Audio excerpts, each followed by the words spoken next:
अगर बात संतों की मानी जो होती, अगर बात संतों की मानी जो होती, तो सिर पे मुसीबत तुम्हारे न आती, तो सिर पे मुसीबत तुम्हारे न आती। कि घट घट में इंसान के रहता भगवान, घट घट के इंसान में रहता भगवान, और इसकी नहीं तुमको है कोई पहचान, इसकी नहीं तुमको है कोई पहचान। अगर दिल भवन में सफाई जो होती, अगर दिल भवन में सफाई जो होती, तो मंदिर ये मस्जिद बनाई न होती, तो मंदिर ये मस्जिद बनाई न होती। लोगों कितनी बड़ी विडम्बना है, कितनी बड़ी ये जनता है कि गलती गुनाह पाप इस मनुष्य मंदिर में करते हो और माफी मांगने जाते हो, ईंट पत्थर मारे, वहां कौन देगा? वहां माफी देने वाला कोई बैठा है? अरे कोई बताने वाला, रोकने वाला, टोकने वाला, क्षमा करने वाला, वरदान आशीर्वाद देने वाला, श्राप देने वाला है कोई? ये तीन तीन युगों की भूल और आज भी नहीं खत्म हो पाई, जबकि कुदरत ने यही फैसला लिया आपकी बात कि कोरोना काल में आपने देखा सुना कि जितने तुम्हारे मंदिर मस्जिद गिरजाघर गुरुद्वारे थे सब में ताले लगा दिए। ये क्या किसी राजा ने, किसी सम्राट बादशाह ने, किसी मतलब यानी प्रधानमंत्री, मुख्यमंत्री ने, राष्ट्रपति ने क्या कभी ऐसा किया है कि धार्मिक स्थलों पर ताले लगवा दिए और कोई नहीं बोला? ना कोई पंडा पुजारी, ना मुल्ला मौलवी, ना ग्रंथी पादरी, ना कोई धार्मिक यानी मतलब कोई नहीं बोला। सबके मुंह में ताले भी लग गए। उधर मंदिर मस्जिद गिरजाघर गुरुद्वारे धर्मस्थल आश्रमों में ताले, इधर तुम्हारी जबान पर भी ताले लग गए। कोई किसी ने ये नहीं पूछा भाई ये क्यों करे? क्या मंदिर मस्जिद गिरजाघर गुरुद्वारे बंद करना कोई दवा है? क्या कोई कोरोना की ये दवा है? कोई नहीं बोला। जब कोई नहीं बोला उन्होंने क्या किया? तुमको बंद कर दिया, तुमको तुम्हारे घर में जेल बना दी, 3 महीनों के लिए तुमको घर में बंद कर दिया। कोई नहीं बोला। जब देखा कोई नहीं बोल रहा तो फट से उन्होंने तुम्हारी दुकान, तुम्हारा व्यापार ऐसा मतलब यानी बंद करा दिया कि जब रोज रोटी नहीं मिलेगी तब शायद कोई कुछ कहे, फिर भी नहीं कोई बोला। जब कोई नहीं बोला तो उन्होंने जितने यातायात साधन, रेल और मोटर, ये सड़क सब बंद कर दिया, फिर भी कोई नहीं बोला। आवागमन रुक गया, नाते रिश्तेदारियां टूट गई, शादी ब्याह की व्यवस्था सब भंग हो गई, पारस्परिक सामाजिक संगठन खत्म हो गया, एक दूसरे से मिलना जुलना ये सब बंद हो गया। यानी मतलब कितना बड़ा अनैतिक कार्य, लेकिन कोई नहीं बोला। ये विपक्ष क्या करता रहा, कहां सोता रहा, ये भी नहीं बोला, किसी ने कुछ नहीं किया। तब उन्होंने क्या किया? फट से विद्यालय, कार्यालय, न्यायालय सब बंद, कोई नहीं बोला। ये क्या है? ये है तुम्हारी गुलामी। ये आजादी नहीं है, गुलामी है। और ऐसी गुलामी जब तुम्हारे में आई तो मुसलमानों ने 350 वर्ष तुम्हारे पर हुकूमत की और तुम्हें गुलाम बना के रखा। यही गुलामी की स्थिति जब तुम्हारे में आई और मुट्ठी भर अंग्रेज आए और उन्होंने यानी 250 वर्ष तुम्हारे पर शासन किया, तुमको गुलाम में बना के रखा और 70 साल से तुम फिर गुलामी में आगे निकल गए। तुम कब जागोगे, कब चेतोगे, गुलामी से अपने आप को कब मुक्त करोगे, ये ज्ञान, ये मतलब यानी भाव तुम्हारे में कब पैदा हो। हमें तो बहुत कम लग रहा है, शायद आ जाए तो आज बहुत मुश्किल। जब इतना करने पर नहीं आया, कोई नहीं बोला, तो तुम्हारा ज्ञान, तुम्हारी शिक्षा, तुम्हारी पढ़ाई लिखाई, तुम डीएम बन गए, एसपी बन गए, एसएससी बन गए, लेकिन जमान में तो गुलामी रहे, जबान तुम्हारी भी बंद रही। तुमने अपने किसी अधिकार का प्रयोग नहीं, तुम्हारे में डर हो गया। यानी डर और भय से अच्छी और सच्ची बात कहने की हिम्मत खत्म हो गई, लिहाजा कोई सूरवीर नहीं रहा। इस देश समाज को चलाने के लिए कोई सूरवीर नहीं रहा। जब कोई बोला ही नहीं तो किसको माना जाए भाई? सच्ची कहने वाला कोई है नहीं। ये सब तुम्हारे सामने हुआ और तुमने देखा, तुम चुप रहे। लेकिन मैंने अपना संदेश बंद नहीं किया। मैं नैमिषारण्य की तपोभूमि पर सुबह 6:30 बजे मैं बराबर आध्यात्मिक संदेश देता रहा। न मेरे सतगुरु धाम में ताला लगा, न मैंने बड़ी जवान पर ताला लगाया। मैं सबसे आवाज जो सतगुरु दाता दयालु की, वो सबके कानों तक पहुंचाता रहा। लेकिन प्रशासन ने भी कोई छेड़खानी नहीं। ऐसे लोगों ने शिकवा शिकायत किया कि नीम सार में मतलब है, यानी अब से सब रोड सील कर दिए गए, नैमिष भी बंद कर दिया गया, मिस्त्री भी बंद, लेकिन सतगुरु धाम में कोई बंदी नहीं।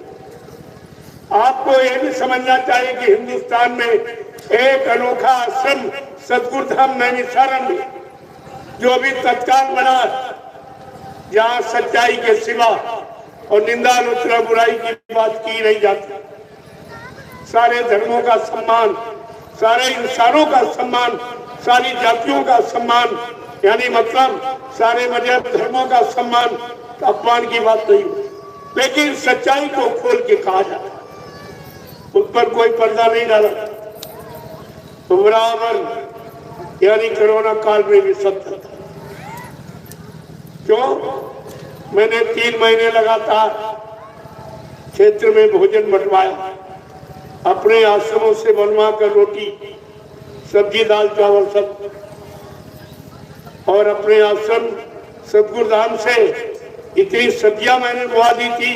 7 गांव में लगातार सब्जी मुफ्त बांटी गई। वहां का कर्मचारी अधिकारी पूरा हमारे से सब जानता, हमको सब जानते हैं। और लड्डू बाबा के नाम से मशहूर कि लड्डू ये किसी ने बांटना प्रारंभ नहीं किया हिंदुस्तान में, और आज भी मैं बांटता हूँ। कल आपने देखा प्रमाण, कितने कुंटल बतिया, 50 किलोमीटर की यात्रा।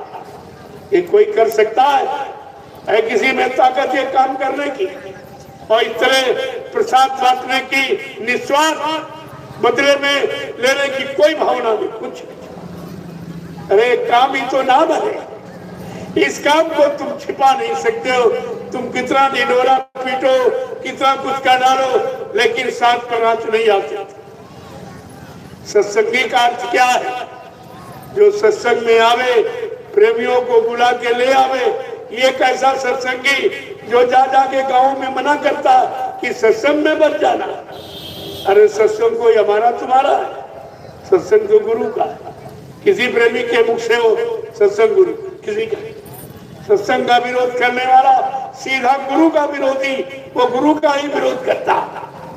आपको ये समझना चाहिए। मैं तो किसी को नहीं मना करता, किसी को नहीं रोकता। मैं तो कहते जाओ सुनो, तभी आप जानोगे क्या कह रहा है। ये तुम्हारे हित में कह रहा कि अपने हित में कह रहा, अपने लिए बोल रहा कि तुम्हारे लिए बोल रहा, तभी तो आप जानोगे जब संदेश को सुनोगे। मैं तो किसी को नहीं मना करता। सबका सम्मान, सम्मान करने वाला सम्मान को पाता, अपमान करने वाला अपमान को पाता। ये तो सीधा सिद्धांत, ये व्यवहारिक जीवन का सीधा सिद्धांत है, और आपको ये सब समझना चाहिए। लेकिन आपने जब संत महापुरुषों के वचनों को ठुकरा दिया, ये आफत तुम्हारे सिर पे आ गई। अभी तो कोरोना बहुत छोटी बीमारी।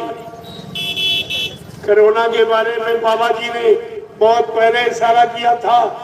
6 नवंबर 1986 ये तारीखें कोई नहीं बताएगा, ये किसी को नहीं मालूम।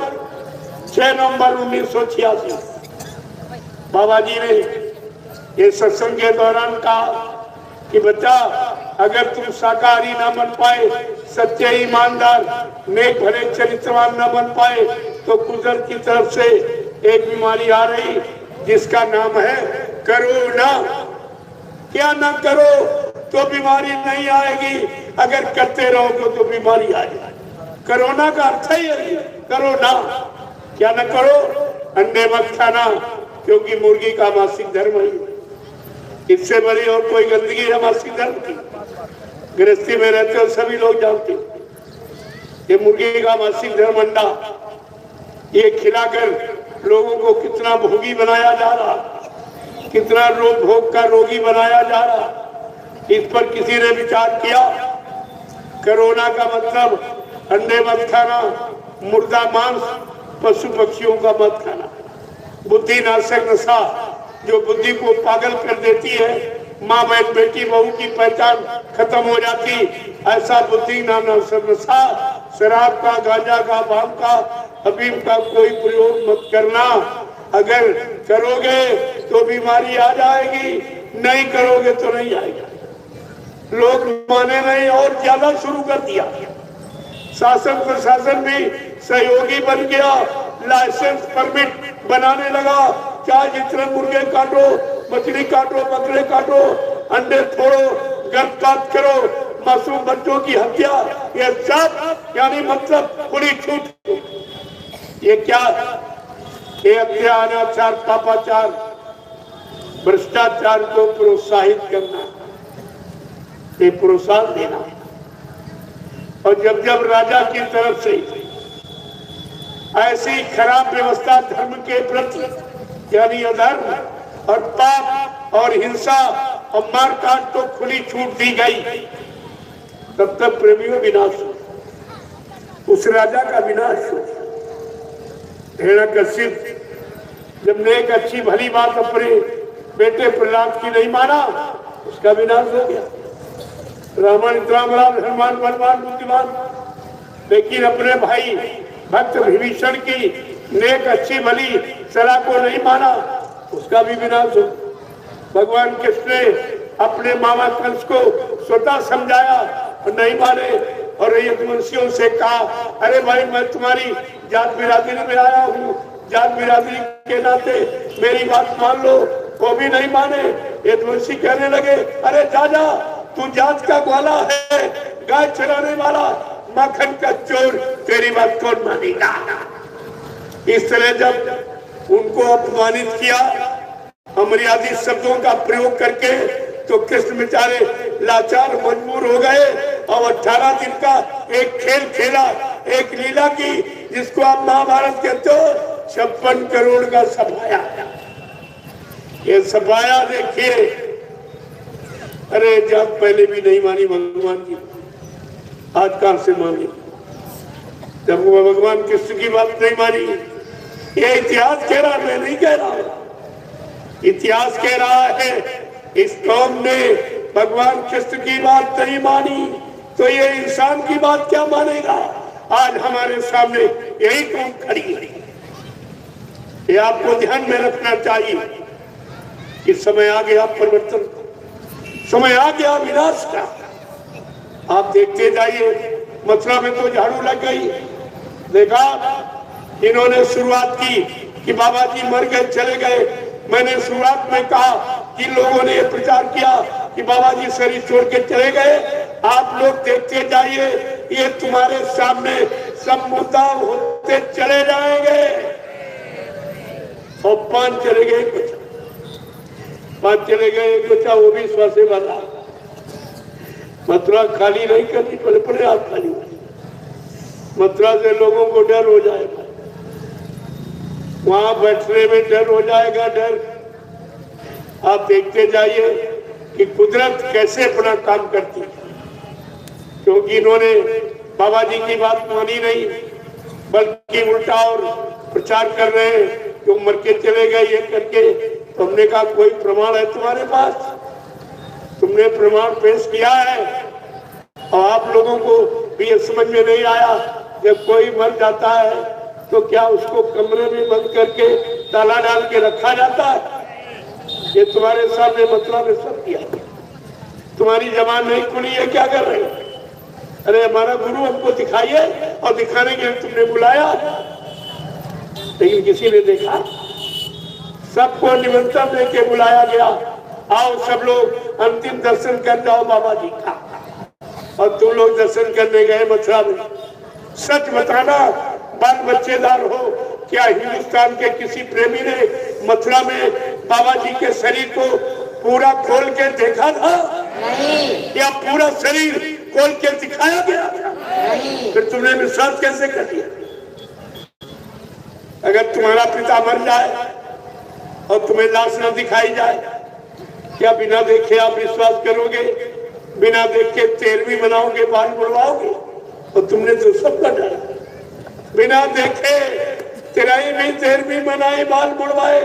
ये तुमने सिद्ध किया है कि बाबा जी मर गए, लिया जाए कलंक तुम्हारे सबके सिर पर लगा, और इसे कोई नहीं हटा, इस कलंक को कोई धो नहीं सकता। तो कलंक आप लिए घूम ही रहे हो, और अब भी उसका प्रचार हुआ है। अब भी इनकी समझ में नहीं आ रहा कि तुम्हारा सब पर्दाफाश कर दिया। यानी मतलब 17 अक्टूबर 2017 को इलाहाबाद हाई कोर्ट ने फैसला ले लिया, इन दोनों को अवैध माना गया। मथुरा वाले ड्राइवर को और उज्जैन वाले को अवैध, कि तुम यानी संस्था ट्रस्ट के मेंबर नहीं हो, लिहाजा तुम्हारा संस्था के विरुद्ध काम करने का कोई अधिकार नहीं। लेकिन वही बात हर जगह पैसा दी है। तुमने जितने सेवा दी है ये सब घूर रिश्वत में जा रही। गुरु की सच्चाई को छिपाने में ये सब पैसा, और अपनी सुरक्षा में। जब तुम सत्य कहते हो बाबा जी मर गए, फिर क्यों डरते हो? तुम्हारे में डर तो हमारे में होना चाहिए। हमको तुम कह रहे हो झूठ कह रहे, तो डर तुमको हो रहा, तुम्हें क्यों डर? लेकिन सब डरते अपनी सुरक्षा में। कितना खर्च, ये सारी तुम्हारी सेवाएं इसी में जा रही। अपनी सुरक्षा में जो फौज फाड़ा रखते हैं, और जो मतलब यानी छिपाने में, जो कोर्ट में सबको खरीदते हैं, ये सब खरीद फरोख्त हो रही। लेकिन प्रेमियों, अरे सच्चाई तो सच्चाई आज नहीं तो कल तुम्हारे सामने आके खड़ी हो जाएगी, तब आप मान लेना। हमें कोई जल्दी मनवाने की नहीं, लेकिन याद कराने की जल्दी जरूर, ताकि समय आने पर कोई ये न कह सके कि हाय हुसैन हम न हुए। हम मुसलमानों की तरह आपको कहने नहीं देंगे। आप मौजूद हो, आपकी मौजूदगी में पूरा संदेश प्रसारित किया जा रहा, पूरी जानकारी आपको दी जा रही। हिंदुस्तान का कोई प्रेमी ये नहीं कर सकता कि हमें मालूम। मैं 10 वर्षों से लगातार जानकारी ही दे रहा हूँ। जय गुरुदेव, जय गुरुदेव, जय गुरुदेव। जय गुरुदेव। नाम किसका? प्रभु का। जय गुरुदेव। नाम किसका? प्रभु का। जय गुरुदेव। नाम किसका? प्रभु का। प्रभु का प्यारा नाम। जय गुरुदेव। जरा खड़े हो जाइए आप लोग, खड़े हो जाओ। तो वो बहुत देर से बैठे, अब खड़े होने का हमारा मकसद समझ गया। खड़े तो रोज ही होते, बैठते भी रोज, लेकिन खड़ा होना किसी अच्छे सच्चे नेक भले काम के लिए। अब आप खड़े हो जाओ, ये परिवर्तन का वक्त है, ये परिवर्तन की घड़ी है।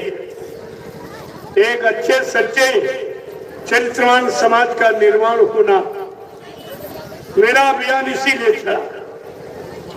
एक अच्छे सच्चे ईमानदार चरित्रवान समाज का निर्माण, ये मेरा लक्ष्य उद्देश्य, अगर मीडिया पत्रकार आया हो तो छाप दे, तुम्हारे कलम में स्याही और कागज में जगह और तुम्हारे में हिम्मत है तो छाप दीजिए, ये छाप दीजिए कि अगर समाज को जिम्मेदार लोग अगर निरोग देखना चाहते हैं, खुशहाल देखना चाहते हैं, सुख शांति में देखना चाहते हैं, तो आप साकार का प्रचार करा दीजिए। ये धार्मिक देश, धार्मिक सत्ता, आप कलंकित हो जाओगे अगर आपने धार्मिक सत्ता पाकर और धर्म का प्रचार न कराया, तो आप पर यह कलंक लग जाएगा। मैं प्रार्थना कर रहा हूं, आप साकार का प्रचार करा दीजिए। देख लीजिए बीमारी देश से कैसे भागती। साकार का मतलब शुद्ध आहार, अंडे शराब को मांस मछली से दूर, निंदा आलोचना बुराई क्रिटिसाइज से दूर, दूसरे के धन स्त्री और पति से दूर। अगर ये आप परहेज करना सीख जाए, मैं दावे के साथ आपके बीच में कह रहा हूँ, ये जय गुरुदेव नाम करेगा, सब तरफ से आपको निरोग और शांति में रखेगा। और नहीं तो कुदरत के द्वारा इसमें मैसेज नहीं बताया, जब मार पड़ेगी तो आपको करना पड़ेगा। इसलिए समय के पहले जाग जाओ तो अच्छी बात है। जय गुरुदेव। जय गुरुदेव। लोगों, सबसे बड़ी बात, अब मेरी कोई नकल भी नहीं कर सकता। पहले थोड़ी बहुत नकल की, लेकिन अब नकल में अकल की जरूरत है। जो मैं ये शोभा यात्रा निकालता हूँ, इसकी कोई नकल नहीं कर सकता हिंदुस्तान में, और बिल्कुल निःशुल्क निस्वार्थ, यानी 10 क्विंटल प्रसाद बट गया, लेकिन किसी से 1 पैसा नहीं मांगा गया। 1 पैसा। प्रेमियों, प्रसाद बनाना कोई जानता ही नहीं, यही सबसे बड़ी सत्य की पहचान है। हम तो कह रहे कोई प्रसाद बना के दिखा दे। अगर जो अपने को कह रहे हैं वही बना के दिखा दे प्रसाद। प्रसाद खरीदा नहीं जाता, प्रसाद बनाया जाता है। जिसने अपने सदगुरु को खुश कर लिया, उनके आदेश हुक्म का पालन करके, उनके वचनों पर चलकर, जिसने अपने सदगुरु को प्रसन्न कर लिया, वो अपने सदगुरु की दुआ और दया किसी भी वस्तु में प्रवेश करके जीवों को लाभ दे सकता है। ये प्रसाद पूरे हिंदुस्तान में बांट रहा हूं, ये कोई करके दिखा दे, अभी आपको सत्य का परिचय हो जाएगा। सत्य कौन है, झूठ कौन, पूरे हिंदुस्तान में। और ये प्रसाद पूरा काम करता है। दूसरा है झंडा। सबके पास झंडे, सारे पार्टियों के पास झंडे, सारे धर्मों में, मंदिरों में झंडे लगे, लेकिन कोई झंडा ये काम नहीं कर सकता जो मैं ये जय गुरुदेव प्रभु नाम का झंडा जगा के करवाता हूँ। ये जय गुरुदेव प्रभु नाम का झंडा, अगर आप इसकी परिक्रमा करो शाकाहारी बनकर, तो झंडा तमाम भूत प्रेतों को उतार देगा, भूत प्रेतों से निजात दिला देगा और बीमारी महामारियों में बहुत कमी कर दी। लेकिन झंडे के पास जाके पहले संकल्प लो कि आज से मैं पूर्ण शाकाहारी रहूंगा, अंडे शराब गोश्त मांस मछली का सेवन नहीं करूंगा, निंदा आलोचना बुराई क्रिटिसाइज किसी की नहीं करूंगा, किसी के धन और स्त्री पति से दूर रहूंगा। अगर आप ये काम कर ले, मैं दावे के साथ आपके बीच में कह रहा हूँ, ये जय गुरुदेव नाम प्रभु का, और जितना तुम्हारी पूरी मदद की अभी करके देखिए आप। प्रत्यक्ष के प्रमाण, प्रत्यक्ष के लिए प्रमाण झंडा खड़ा हुआ, इसकी आप परिक्रमा करिए। जब तक दर्शन हो रहा तब तक कुछ लोग परिक्रमा करें। इसमें 1 पैसा नहीं आता, इस दरबार में आपको देना नहीं, लेना ही लेना, सब मिला, बदले में कुछ नहीं, बिल्कुल निस्वार्थ। हमारी जय गुरुदेव आध्यात्मिक वैचारिक प्रचार समिति तमाम जनहित कार्य करती रही। जैसे दहेज रहित शादियां, कोई दहेज नहीं, सरकार कहती रहती हम करके दिखा। अभी नैमिषारण में 7 शादियां, पीलीभीत पे 2 शादियां, और यहाँ मतलब अभी कार्यक्रम फैजाबाद पे वहाँ 3 शादियां। ये शादी का सिलसिला बराबर चल, और एकदम बिना दहेज, कोई दहेज। सरकार कहती है मैं करके दिखा रहा हूं, इसको आप समझिए कोई। इसके बाद यानी निःशुल्क यज्ञोपवीत, नामांकन, मुंडन संस्कार, ये सब निःशुल्क। और दवाइयां यानी मुफ्त इलाज, आवास मुफ्त, आश्रम पर रहने की मुफ्त व्यवस्था, बिजली पानी फ्री, भंडारों में भोजन फ्री, और ये शाकाहारी इतिहास और प्रचार ये भी निःशुल्क। मैं कोई पैसा नहीं लेता, इस प्रचार का मैं कोई पैसा नहीं लेता हूँ किसी से, ऐसा काम नहीं है। अब आपको सोचना समझना चाहिए कि कितना बड़ा काम हो रहा है। ये सचिव की भूमिका व्यवस्था बना के आपके सामने रखी जा रही। आगे आपको इसी व्यवस्था में आना है, इसी के साथ चलना है, तब तुम्हें सच्ची सुख शांति परिवारों में, समाजों में, देश में मिल सके। इसके अलावा कोई नहीं दे सकता। तुम कितना भी कुछ कर डालो, जब 70 साल की आजादी में आप कुछ नहीं कर पाए, कुछ भी नहीं हुआ, केवल चुनाव हुआ, चुनाव पर चुनाव, चुनाव पर चुनाव, सारा देश चुन गया, कुछ नहीं बचा। लेकिन जिनको तुमने चुना उन्होंने तुम्हारे हित का, भले का, कल्याण का, सुख शांति का कोई काम नहीं किया। फिर चुनाव का मतलब क्या है? और तुमको ये बताया भी नहीं गया, प्रजातंत्र में ये भी छिपा के रखा गया कि चुनाव का खर्चा कितना। एक पंचवर्षीय चुनाव का खर्चा 70 अरब रुपए, इतना महंगा, और काम कुछ नहीं। फिर उसको जो महंगा चुनाव किया गया उसका खर्चा ये भारत की जनता से, एक काश्तकार, मजदूर, छोटे बड़े कर्मचारी, अधिकारी, व्यापारी, दुकानदार, इन्हीं से लिया जाएगा, सब तुम्हीं से वसूला जाएगा। इसलिए तुम्हें ऐसे महंगे चुनाव का बहिष्कार करना चाहिए। क्या भाई चुनाव से भी कोई लाभ नहीं मिला? लिया जाए ऐसा चुनाव नहीं जो हमको कोई लाभ नहीं दे सके, कोई फायदा नहीं है, तो इसका मतलब क्या निकले?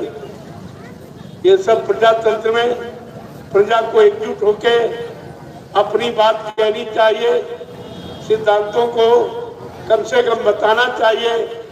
नहीं तो इसी तरह आप मारे पीटे जाओगे, गुलामी के जंजीरों में जकड़े रहोगे।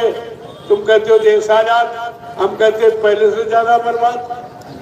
क्या आजादी का मतलब बर्बादी है?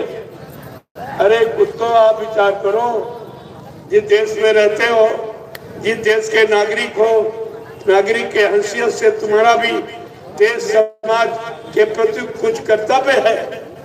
अपने मानवीय कर्तव्यों को जानो आप। जय गुरुदेव, जय गुरुदेव, जय गुरुदेव, जय गुरुदेव, जय गुरुदेव, जय गुरुदेव, जय गुरुदेव। नाम किसका? प्रभु का, जय गुरुदेव। नाम किसका? प्रभु का, जय गुरुदेव। नाम किसका? प्रभु का। बोलना होगा,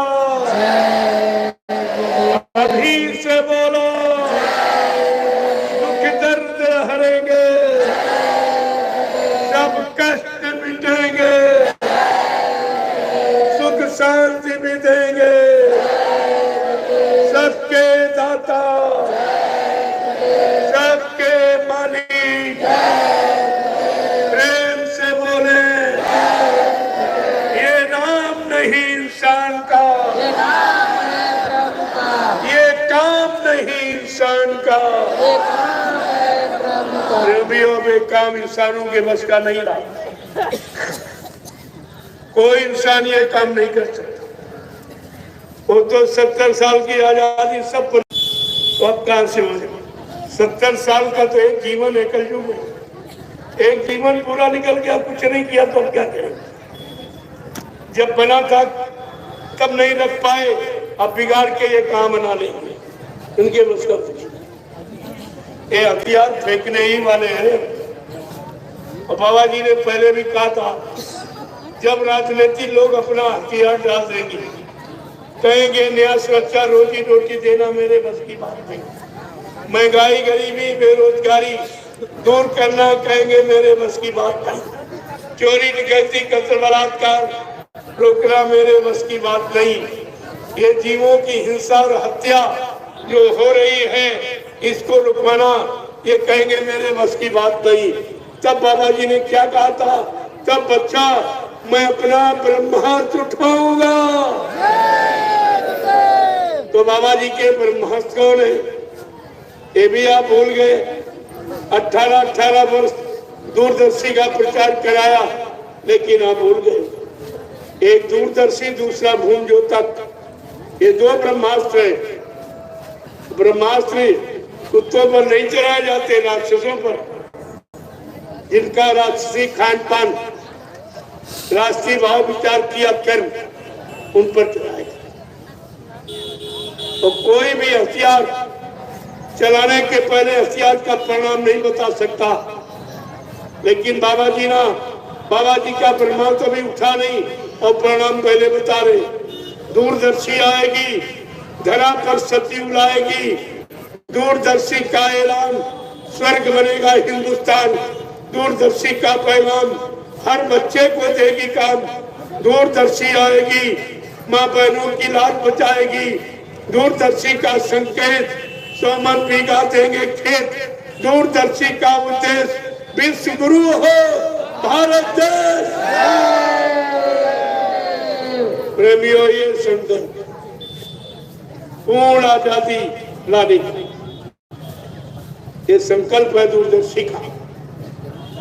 अभी आपने क्या समझा? आपकी समझ में तो कुछ आया ही नहीं। देखते जाइए ये सदगुरु के परिवर्तन की लीला कैसी अनोखी, बिल्कुल अनोखी। क्योंकि पिछली लीलाएं मारकाट हिंसा खूनी क्रांति की थी, लेकिन ये कलयुग की सदगुरु लीला वैचारिक क्रांति। ये खून खराबा नहीं, ये मारा काटा सताया नहीं जाएगा, अपमानित नहीं किया जाएगा। सबको सम्मान के साथ अच्छे सच्चे विचारों को भर के इनके द्वारा अच्छा सच्चा काम करा दिया जाएगा। आप देखते जाइए, बाबा जी ने पहले भी आह्वान किया था कि देश समाज की रक्षा सुरक्षा के लिए, माँ बहनों की लाज बचाने के लिए आप लोग अपना एक एक बेटा संकल्प कर दो। एक एक बेटे का संकल्प, बेटा तुम्हारे घर में रहेगा, विश्वामित्र की तरह मैं उसको ले नहीं जाऊंगा, तुम्हारे घर में रहेगा, मैं समय पर इसके अंदर क्या परिवर्तन करूंगा, क्या भरूंगा, ये बेटा तुम्हारा भी नाम कर देगा, अपना काम कर देगा। जो बेटा तुम्हारे किसी काम का न हो, उसके लिए संकल्प आपसे मांगा गया, लेकिन आप बात ही नहीं सोचते। इशारों को आप महात्माओं के इशारों को नहीं समझते, और सब बेचारे भूल गए, भ्रमित। जो प्रचारक थे वही मूल ब्रह्म में चले गए, जो प्रचार करते थे वो खुद ही मूल ब्रह्म में चले गए। पहले कहते थे कि बाबा जी युग प्रवर्तक है, यानी ये कहते हैं युग प्रवर्तक, इतना बड़ी डिग्री। अनामी महाप्रभु युग सृष्टा है, युग दृष्टा है, इन्हें कोई मार नहीं सकता, इन्हें कोई धोखा नहीं दे सकता।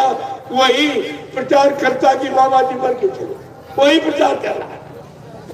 अरे तुमको इसको जवाब देना चाहिए, तुमने तो राष्ट्रीय मंच से ये कहा था, अब तू ये क्या कह रहा है, अब ये क्या कह रहा है? आपको तो कहना चाहिए, तुमने उसका संदेश सुना है, तमाम उसके कैसे हिंदुस्तान में मौजूद, वो कैसे बच पाएगा? कैसे कहेगा कि हमने नहीं कहा? वो सब रिकॉर्ड पहले से कायम था। गत्ता में रहेगा लड्डू। तुम्हारे सामने सब खोल के रख दिया जाएगा किसने क्या क्या कहा और तुमने अपने गुरु के लिए क्या किया। गुरु ने तुमको नामदान दिया, तुम्हारे पाप कर्मों में माफ किया वो कुर्सी दो ऊपर और तुम्हें सुख शांति दी, पारिवारिक तमाम परेशानी झगड़े जड़ों को दूर किया और तुमने गुरु को क्या दिया? मौत का कलम। लड्डू कुछ मर गए, चल के गई, इसके अलावा तुम्हारे पास देने को कुछ नहीं था। पैकेट में ये आपको पछताना पड़ेगा नहीं मंगा लीजिएगा। जो आपने किया। अभी वक्त है गुनाहों से, अभी वक्त है गुनाहों से तू तौबा कर ले। फिर न कहना कि हमने सुना था पैगाम नहीं। हम ये कहने के लिए तुम्हें मजबूर बात कर, मैं सारे हिंदुस्तान में एकदम खोलकर ये संदेश दे रहा हूं, सारी जानकारी खोल के बता रहा हूं। और मैंने भी कहा तुम कोई प्रमाण दे दिए, एक भी मौत का प्रमाण दे दीजिए और मैं हजारों जिंदे के प्रमाण दे दूंगा। हजारों, एक नहीं हजारों। बात यह है कि अगर ये लीला न की जाती तो तुम कभी अच्छे सच्चे की पहचाने नहीं कर पाती। इन्हीं स्वार्थी लोभी लालचियों, इन्हीं हथियारों के पीछे लगे रहते, इन्हों को सब कुछ मांगते रहते और तुम्हारा भी जीवन गर्त में चला जाता। इसलिए महापुरुष अपने जीवों को निकालने के लिए कोई न कोई व्यवस्था जरूर रखते। तो यही व्यवस्था थी। अगर ये लीला की गई होती तो तुम इतने बड़े जन समुदाय में 45 करोड़ों में समझी नहीं पाते कौन सच्चा है, कौन झूठा है, कौन असली है, कौन नकली है, कौन गुरु का है, कौन चेलों का है, कुछ नहीं समझ पाते। कौन गुरु का चेला है, कौन चेलों का चेला है, ये बात आपकी समझ में नहीं आती। अब आपको दिखाई दे रहा कि गुरु चेला कोई है, तब चेलों के चेले। गुरु चेला है नहीं, चेलों के। मथुरा में लगा था मेला और मेले में बन गई ये चेला और मेला खत्म, चेला खत्म, कोई चेला नहीं। चेले की पहचान करना बड़ा मुश्किल है। गुरु चेले, सच्चा चेला शिष्य कौन? इन लोगों ने तो वो काम किया, भी कर रहे हैं कि आगे आने वाले भविष्य में ये अपने आप को बाबा जय गुरुदेव जी महाराज का शिष्य भी नहीं कहला सकेंगे। ये शिष्य कहलाने का अधिकार भी इन्होंने खो दिया। ये तो सब अपराधी हैं गुरु के। इसलिए बड़ा सोच समझ के चलिए।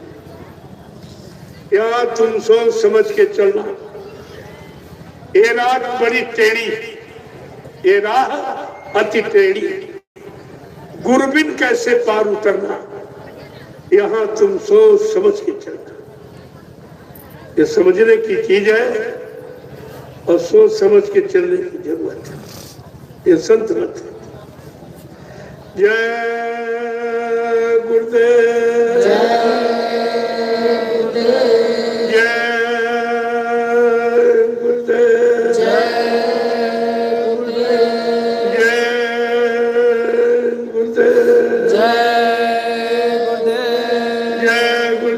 नाम किसका? प्रभु का।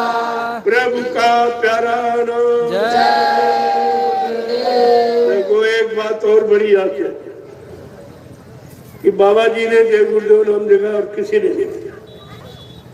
जिसने जगाया उसने प्रभु परमात्मा का बताया और उज्जैन वाले ने यह भी कला कर दिया कि जय गुरुदेव नाम के आगे से प्रभु परमात्मा नाम हटा दिया। अब इससे पूछो भाई ये किसका नाम जय गुरुदेव, तुम्हारा है या किसी इंसान का, कोई शैतान का? क्या समझ के लिया गया? यानी मतलब अज्ञानता में ऐसी मूर्खता कि समरस चतुर का जगाया नाम और वो भी प्रभु परमात्मा का। प्रभु परमात्मा से इसको इतनी बड़ी घृणा। जब ये प्रभु परमात्मा गुरु का किसी का नहीं तो क्या तुम्हारा हो जाएगा? ये पहले इस पर विचार कीजिए आप। क्या यह तुम्हारा हो जाएगा? एक दिन सब मतलब कोई न कोई इसी तरह इन नाटकबाजी सब कर रहा। जय गुरुदेव। अब आप लोग लाइन से खड़े हो जाओ। एक लाइन में महिलाएं में पुरुष से हमारी मर्यादा हमेशा रखो। मर्यादा और अनुशासन ये अपना मुख्य सिद्धांत है। इसमें मर्यादा अनुशासन समाप्त हो, ये बुराइयां परेशानियां कभी से आके खड़ी हो। मैं एक एक प्रेमी का दर्शन करूंगा, एक एक को प्रणाम करूंगा और ये महाप्रसाद दूंगा। ये तीनों काम हिंदुस्तान में कहीं नहीं, कहीं चले जाओ ये तीनों काम कोई नहीं करेगा। न तुम्हारा कोई दर्शन करेगा, न तुम्हें कोई प्रणाम करेगा, और आपत्ति मुसीबत बीमारियों से बचाने के लिए, और न कोई आपको प्रसाद देगा। ये तो खुला सब काम आपके साथ कोई करके दिखा दे। मैं आज पूरे हिंदुस्तान में गली गली, सड़क सड़क, दरवाजे दरवाजे ये गुहार पुकार लगाता हूँ कि ले लीजिए महाप्रसाद।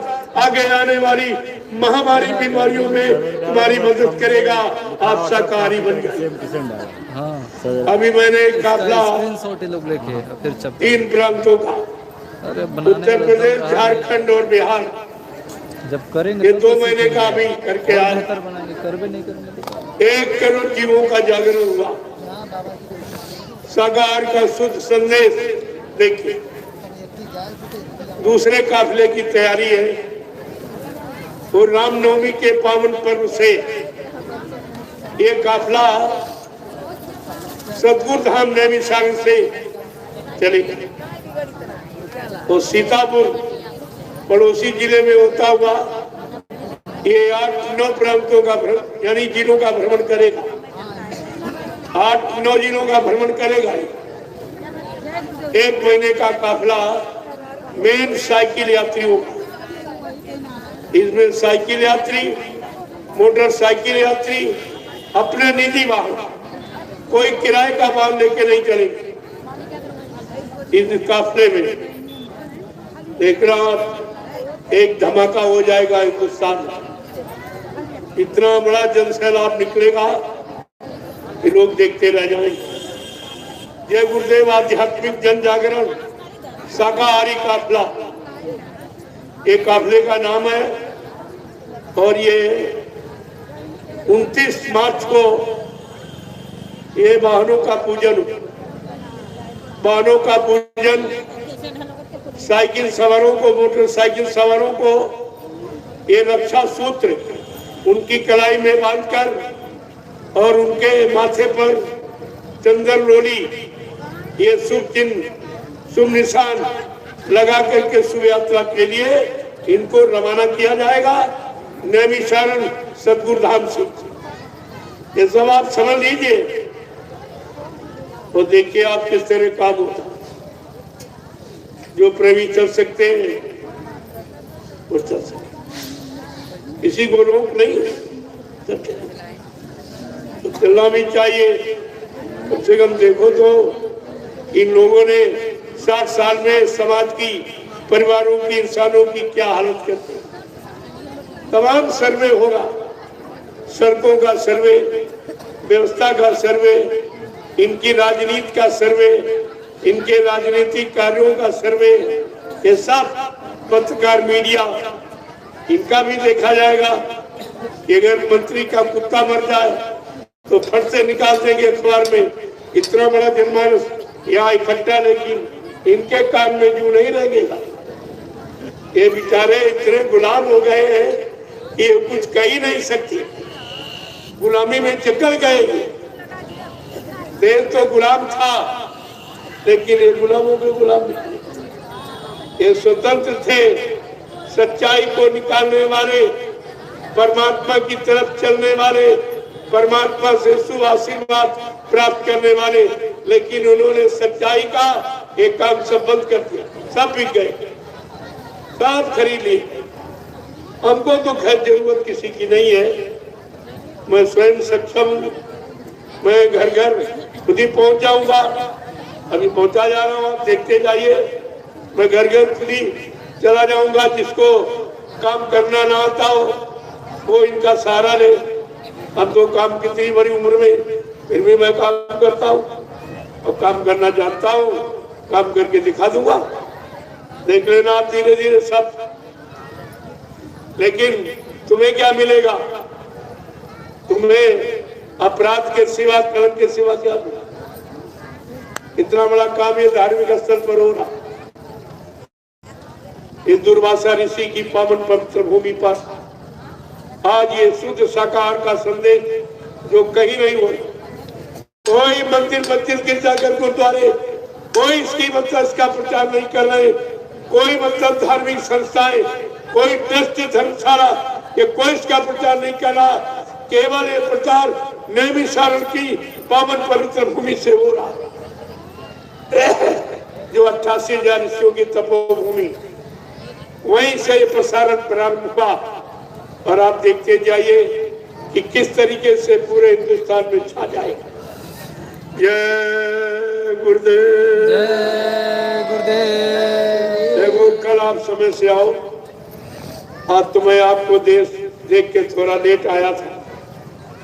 मैं समय का बहुत बचपन, सब जानते दुनिया कि मैं समय का बहुत पावन 15 मिनट पहले मन पर आज पहला दिन था, आने जाने वाले लोग, इसलिए मैं थोड़ा लेट आया। कल से मैं समय के पहले और आप हमसे पहले आओ ताकि कोई वचन छूट नहीं पावे। ये कहीं लिखा पड़ी में आपको नहीं,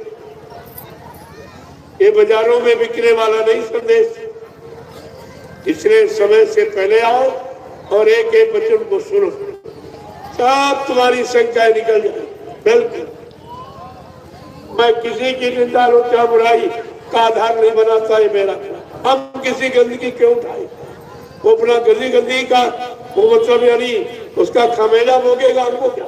लेकिन बताना जरूरी है, अगर बताया नहीं जाए, न बताने के कारण तो तुम सब फंस गए। अगर बताया न जाता और अभियान ये न चलाया जाता तो सब लोग फंसे ही पड़े थे, कोई नहीं निकला दिखाई देता अगर ये अभियान न चलाया गया। लेकिन संत अपना बीज कभी निर्बीज नहीं होने देते, वो तो बीज अपना रखते ही है। कहीं न कहीं से आपको संदेश किसी न किसी के सर पे कहा था, बच्चा किसी सर पे देवता, किसी सर पे भूत बैठाल के हम तो तुम्हारा काम कराएंगे। आपको ये बात ध्यान में रखनी चाहिए, क्योंकि जिसके पास असंख्य शक्तियां हैं वो किसी शक्ति को लगा देगा, उसी से आपका काम करा देगा। आपको अपने काम से मतलब होना चाहिए, बात ये आपका लक्ष्य उद्देश्य। जय गुरुदेव।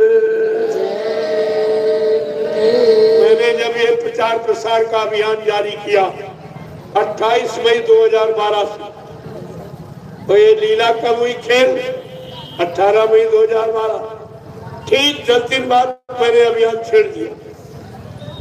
सर्वप्रथम शासन प्रशासन को दिल्ली में जाके ये सूचना दी कि बाबा जी के बारे में, ताकि प्रशासन ये न कहे कि हमको क्यों नहीं सूचना मिली, क्यों नहीं बताया। मैंने वहां 1.5 घंटे की वार्ता की। मीडिया पत्रकार, मीडिया ने अपना फुल चैनल खोला, पत्रकारों ने कैमरे खोले, लेकिन छापा निकाला कुछ।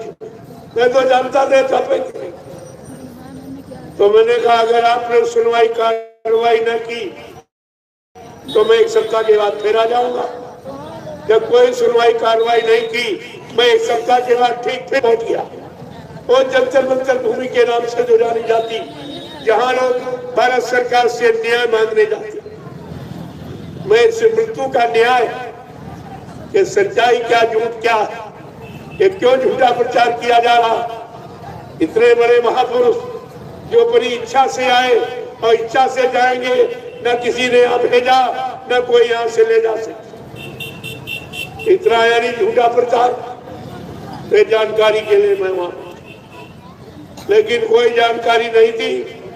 तब मैं जानकारी देने के लिए बिल्कुल निकल पड़ा कि पूरे हिंदुस्तान में यानी गुरु के सच्चे बच्चों की जानकारी हर प्रेमियों के कान तक पहुंचा दूं, ताकि समय आने पर कोई ये न कहे कि हमको बाबा जी के वचन मालूम नहीं थे।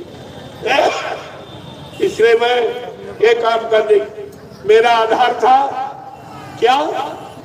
गुरु उसी शरीर में जीवित है, ये आधार हमारा है। जो कहते गुरु चले गए, ये दुर्भाग्य तुम्हारा है।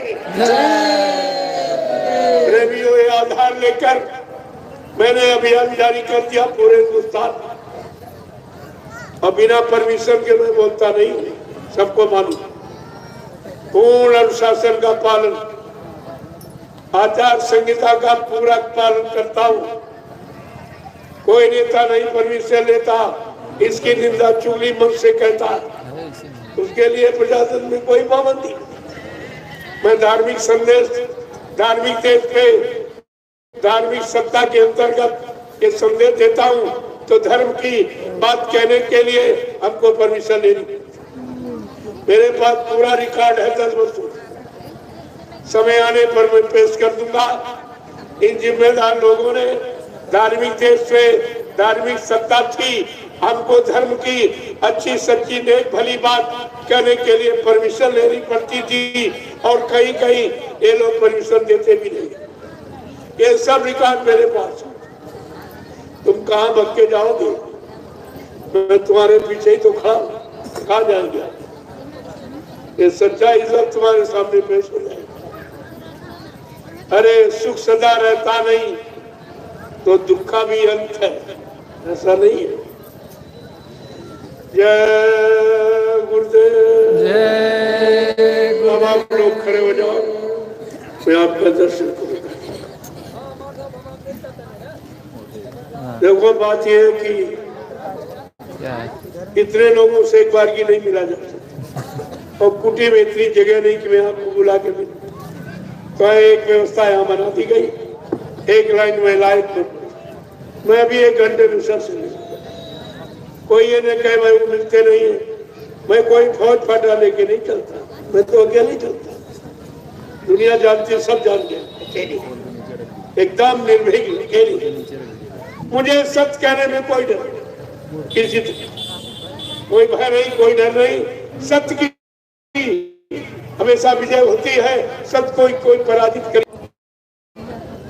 यहाँ कोई भय की, क्योंकि ना मैं किसी का नुकसान करता हूँ और न करने की कोई इच्छा रखता हूँ, न दूसरे का नुकसान करने की मैं शिक्षा देता हूँ।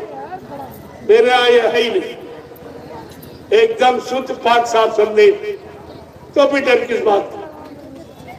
यही आपको ध्यान में रखना। जय गुरुदेव। जय गुरुदेव। अब आप लाइन में खड़े जाओ, मैं आपका एक एक प्रेमी का दर्शन करूं, सबको प्रणाम करूं। और आप, क्योंकि आप परिवार घर बार बच्चे छोड़ के आए हो, इतना तो त्याग आपका कलयुग में है ही। और यहाँ के जमीन में सोना, पत्तलों पर खाना, ये भी तपस्या में शामिल है। इसलिए मैं ऐसे तपस्वियों का दर्शन करूं और उनको प्रणाम करूं, और ये आपत्ति मुसीबत बीमारियों से बचने बचाने के लिए महाप्रसाद है। जो काम हिंदुस्तान में कोई नहीं कर सकता, ये काम किसी के बस का नहीं है। यहीं से आपको सच्चाई की पहचान हो जाएगी, सत्य क्या है। जय गुरुदेव।